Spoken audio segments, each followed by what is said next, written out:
Yesterday, I should say, sorry, from the Justice Department and the U.S. Department of Agriculture.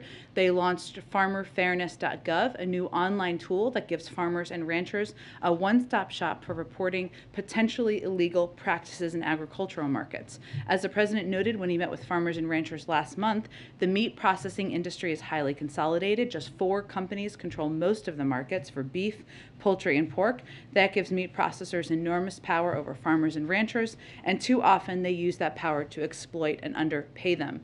The launch of this new tool is a critical part of the Biden-Harris administration's action plan for a fair, more competitive, and more resilient meat and poultry supply chain.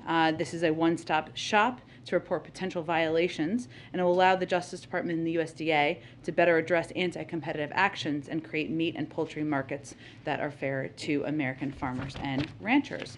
Finally, wanted to note this shortly, the president will sign an executive order to improve timeliness, lower costs, and increase quality in federal construction projects. The order requires the use of project labor agreements on federal construction projects, which will help the management and coordination challenges that can stymie progress on major construction projects. Federal construction projects span the country, as we all know, from the maintenance of nuclear sites to the upkeep at our military bases to waterways and flood projects. Based in the FY 2021 figures, the order can affect $262 billion in federal government construction, contracting, and improve job quality for the nearly 200,000 workers on federal construction contracts. Additionally, as directly in the previous executive order, starting January 30th, federal contractors will be paid a $15 minimum wage. And briefly, the week ahead, last thing, on Monday, as you all know, the president will welcome the Chancellor of Germany to the White House, Chancellor Scholz. They will affirm the deep and enduring ties between the United States and Germany and discuss their shared commitment to ongoing diplomacy and joint efforts to deter further Russian aggression against Ukraine. They will also discuss our close cooperation on everything from the COVID-19 pandemic to addressing the threat of climate change and promoting international security based on our shared democratic values. They will then participate in a joint press availability following the bilateral meeting. On Tuesday and Wednesday, the president will participate in events at the White House, providing updates on his economic plan to lower costs for the American people and create more good-paying jobs. And on Thursday, he will travel to continue promoting his agenda. I expect we'll have more details on that in the coming days. Go ahead. Thanks, Jen. So yesterday, you and the State Department spokesman Ned Price both took issue with reporters asking for evidence of your statements with respect to the Syria strike and the Russian false flag operation.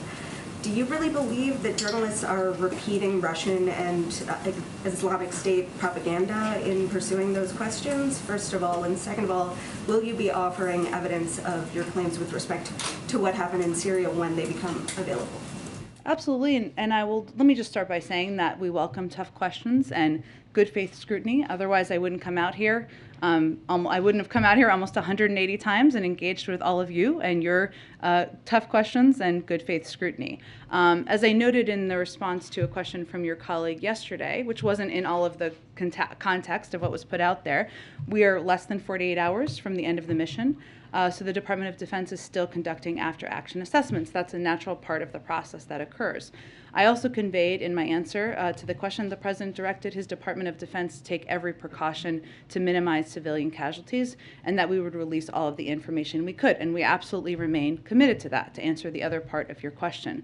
While I did not go into this level of detail during the plane gaggle, we also did a number of briefings. A number of you participated in yesterday to brief out a number of the specific details, including the fact that we sent out special operators at significant risk to themselves to minimize the risk of civilian casualties. Of course, that's different than doing a strike, which would not be as much risk to individuals involved. But obviously, these individuals were on the ground for a couple of hours as we briefed out.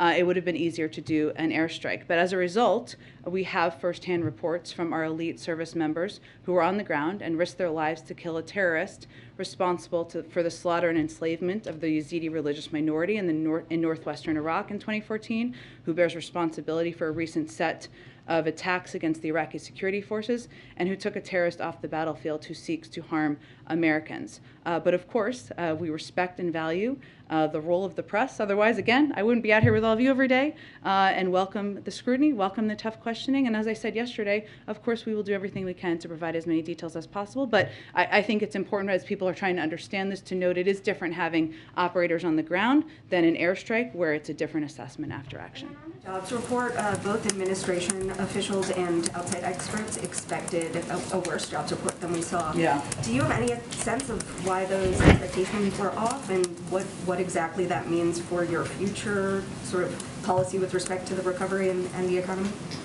Well, what is also true, as much as we had a very encouraging jobs report today, and as we look back to the revisions made as a part of the report this morning, the largest year of job creation ever in American history. Those are certainly things we are proud of, the president is proud of, and we attribute that in part to the actions he took to implement a number of important policies.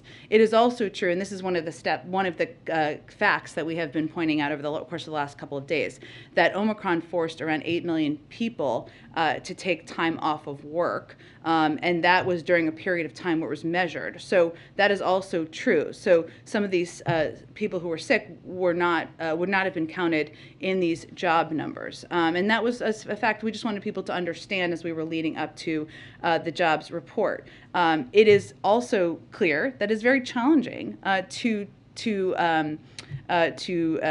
collect, analyze, adjust the data during this time of the pandemic. We are very grateful to the BLS team that does that, and it's just incredibly challenging during an ongoing pandemic. But we think they've continued to deliver timely information. They've obviously continued to provide updates on a monthly basis when their assessments change. Go ahead. President Xi and Putin met on today, I guess, and released a pretty lengthy statement after that meeting.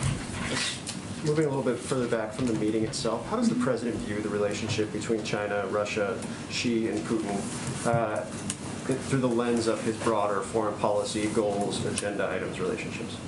Well, the president views it as we have our own relationship with China.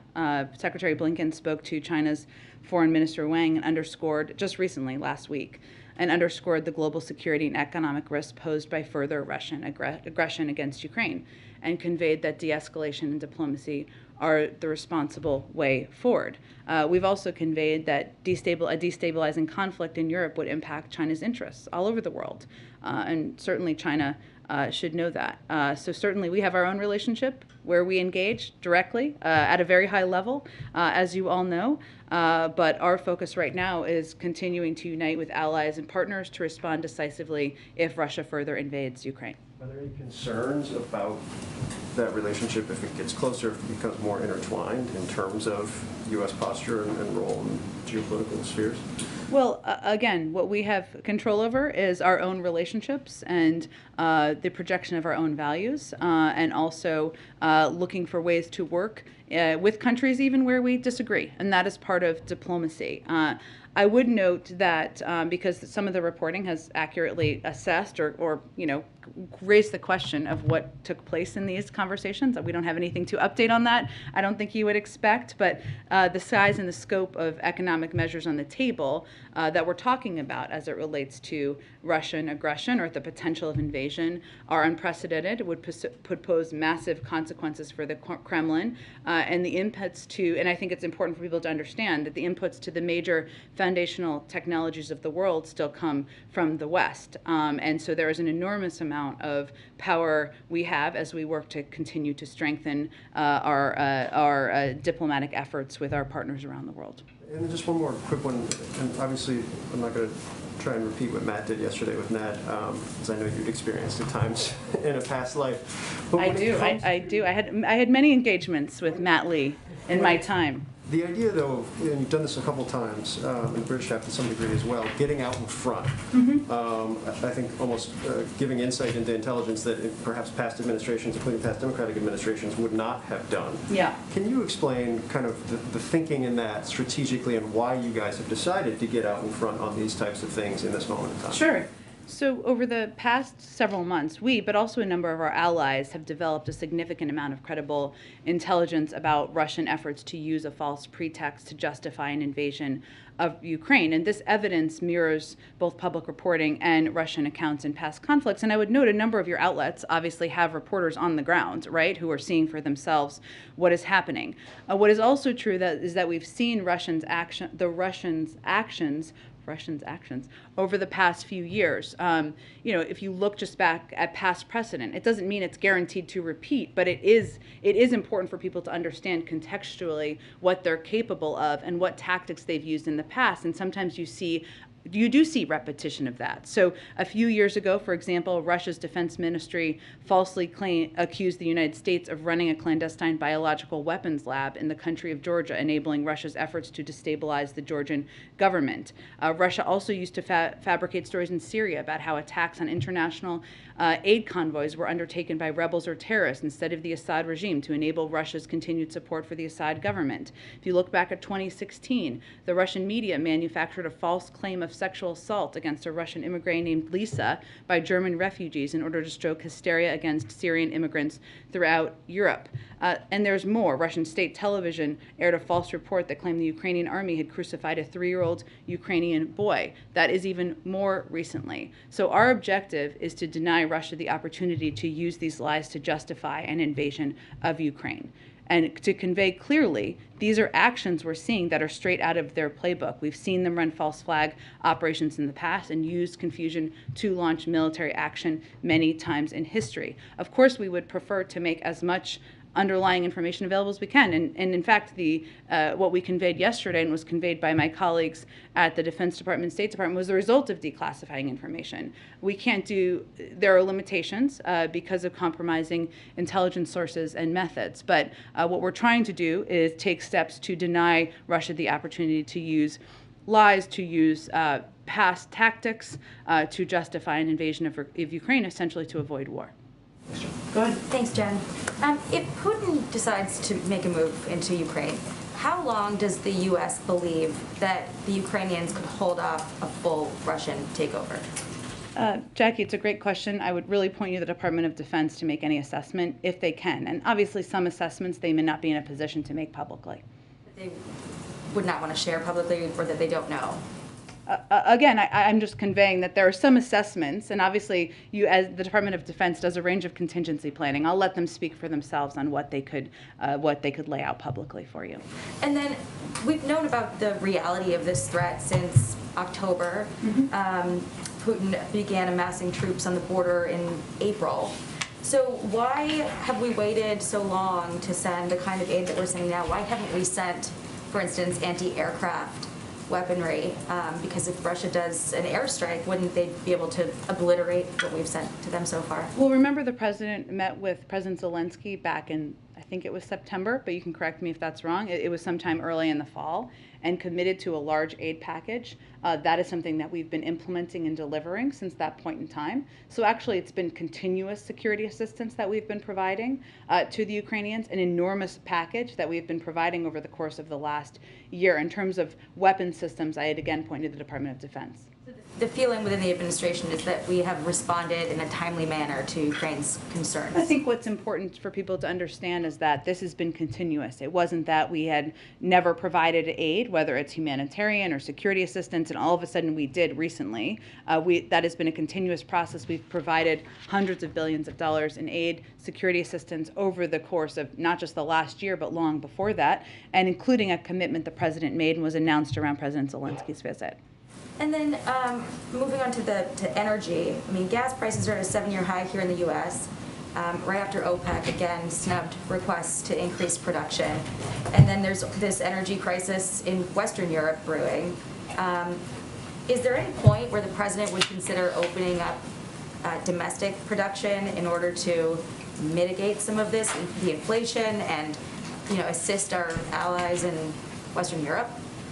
Well, there's a couple important questions you raised there. Let me start by saying that as it relates to Europe and the shortage, and that is, or potential, I should say, it doesn't exist currently, or everybody's experiencing high gas prices, but I think you're asking as it relates to a potential invasion.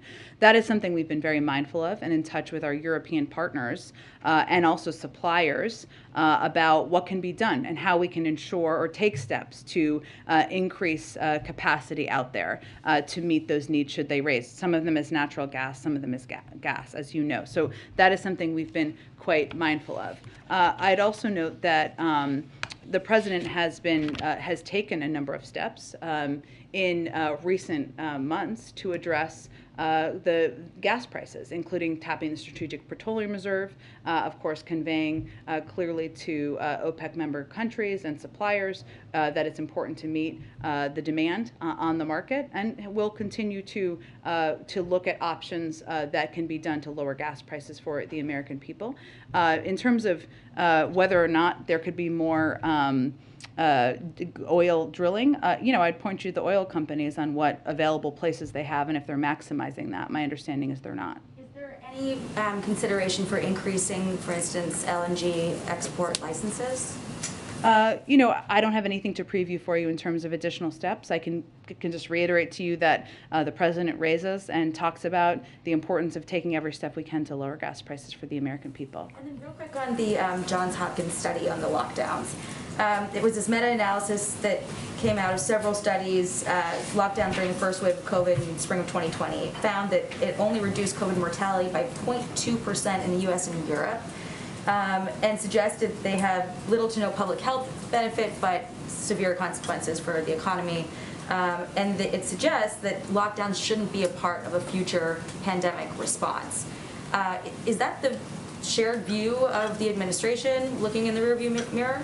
Well, I would first, of course, point you to our health and medical experts for specifics on this specific scientific study. I would note that the president has been clear we're not pushing lockdowns. We've not been pro-lockdown. That has not been his agenda. Most of the lockdowns actually happened under the previous president. What our objective has been is to conveying that we have the tools we need to keep our country open, thanks to the president's leadership and focus on fighting the virus. And that's reflected in the fact that 98% of schools are open. Over 210 million Americans are fully vaccinated. We have the tools to avoid lockdowns, and we're not moving back, and that's our intention at this point. So you guys do believe then that the lockdowns were more harmful than helpful?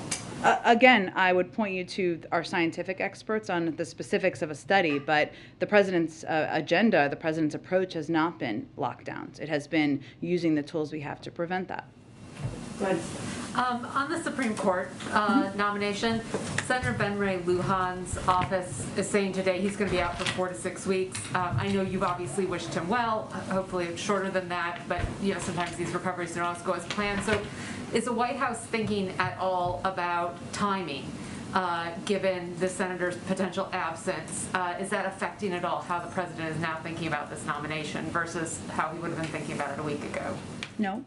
Okay. So everything is still on track for a pick by the end of February? Yep. All right. And I know you've been asked before whether the president is considering Republican votes and whether he can get new Republicans on board. Is the response still the president's looking for the best candidate and not thinking about which votes that candidate can get? Yeah, but I would say it's important to note that the president's commitment, above all else, is to nominate a qualified black woman, to serve on the Supreme Court with impeccable credentials. And he thinks anyone he chooses should have the kind of credentials and be so qualified that they should be considered by Democrats and Republicans. And then just a couple things on COVID. We've hit the 900,000 death mark, or we're quickly going to approach it depending on your tally. But is the president going to do anything to mark this for the grim milestone of 900,000 deaths? We will have more on this soon, but I don't have anything to preview today. Okay. Do you have any updates on the testing efforts, the shipping out of the free COVID tests? How many have there been shipped out now? Do you have an update on that? Are they still being shipped out every 7 to 12 days from the order?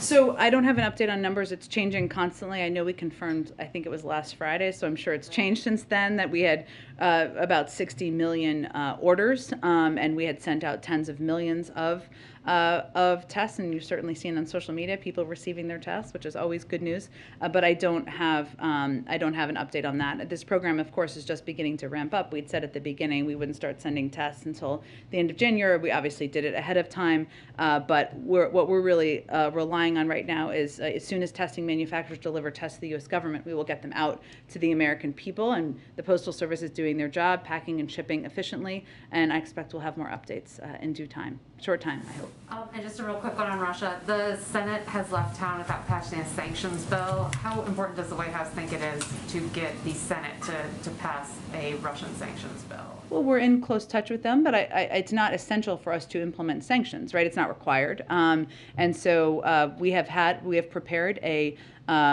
devastating package of sanctions, economic sanctions, that would have an enormous impact on the Russian economy. It doesn't require congressional action, but we are, of course, working closely with them. Jen, we need to gather. Oh, okay. Sorry for it being so short today. I'll be around for a little bit if people have questions. Come on by. Thanks, everyone. Jen, can you say anything about the Russian oil deal with China? I don't think I have any additional comments about their meeting. I will see if there's more we can offer. I'm happy to do that for you. Would that undermine any potential I'm U.S. happy to get sanctions? back to you if there's more we can offer, Andrea.